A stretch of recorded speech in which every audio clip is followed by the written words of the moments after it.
Nasagip ng mga otoridad ang isang menor de edad na dalagita matapos umunong takutin at pilitin ng isang lalaki na makapagkita sa kanya kapalit ng hindi pagpapakalat ng isang sensitibong video. Ayon sa hepe ng Bacoor Component City Police Station na si Police Lieutenant Colonel Alexides Samito, humingi ng tulong ang biktimang si alias Nene kasama ang kanyang ama matapos umano siyang pagbantaan ng sospek na si alias June. Batay sa kanilang reklamo, pinipilit umano ng sospek ang menor de edad na makipagkita at muling makipagtalik sa kanya.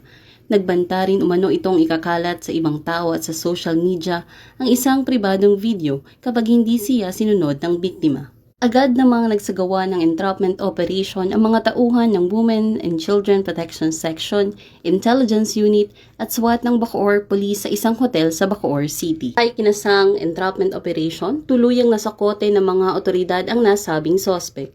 Nakumpiska rin mula sa kanya ang isang caliber 38 revolver na may kasamang bala, isang cellphone na naglalaman umano ng sensitibong video ng biktima at iba pang personal na kagamitan. Ligtas namang nasagip ang menor de edad.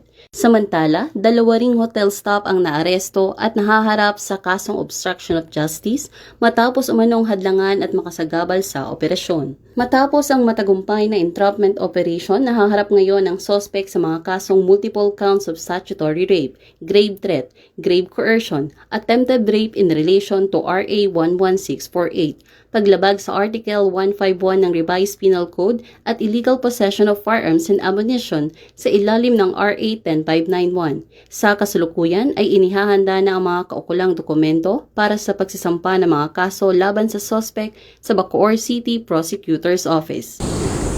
Ito ang bagong PNP para sa bagong Pilipinas, serbisyong mabilis, tapat at nararamdaman. Mula sa Cavite Police Provincial Office, ang tahanan ng mga bayaning pulis, ako ang inyong PNN correspondent.